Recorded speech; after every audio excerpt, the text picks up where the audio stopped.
आमच्या घरी अशा पद्धतीने स्वामी आले त्या दिवशी। दादरला स्वामींच्या मूर्त्या ज्या होत्या तर मला त्याच्यातली पितळेची नाही अशी जी नॉर्मल मार्बलची मूर्ती असते सो तशी हवी होती। सगळं सामान वगैरे घेतलं आणि नॉर्मल असं म्हणजे तुम्ही दादरच्या मठात गेला असाल तर तुम्हाला माहिती आहे ना असं रस्त्यावरती ते शॉप आहे, ती रस्त्यावरती बघून अशी बघत होती की कोणती घेऊ, अशा दोन वगैरे मूर्त्या होत्या। तर अचानक एक बाई आली माझ्या समोर आणि त्या मला म्हणाल्या की अरे वा स्वामींची मूर्ती घेताय? म्हटलं हो। तर मग त्या म्हणाल्या की अच्छा घेताय तर जरा नीटच घ्या, डोळे वगैरे चांगले बघून घ्या हा मूर्तीचे।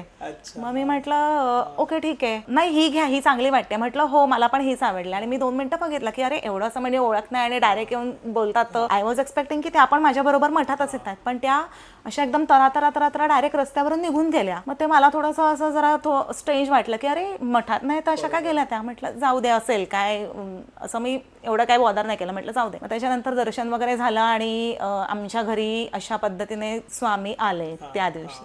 त्या दिवशी आल्यानंतर आजी पण खूप खुश झाल्या स्वामींना बघून वगैरे, आणि माझा मुलगा पण एकदम ती त्यांची वस्त्र टोपी वगैरे बघून एकदम खुश की मम्मा हो मम्मा किती क्यूट आहेत हे वगैरे, किती क्यूट आहेत त्यांचे कपडे, असं आहे तसं आहे, मग कुठे ठेवायचं वगैरे असं। आणि आत्ता एक एक म्हणजे स्वामींबद्दल आपण पॉडकास्ट बघतो किंवा जे काही ऐकतो वगैरे, तर मला आता त्या गोष्टी रिलेट केल्यावरती वाटतं खरंच स्वामीच माझी जागा कुठे असेल हे स्वामीच ठरवतात।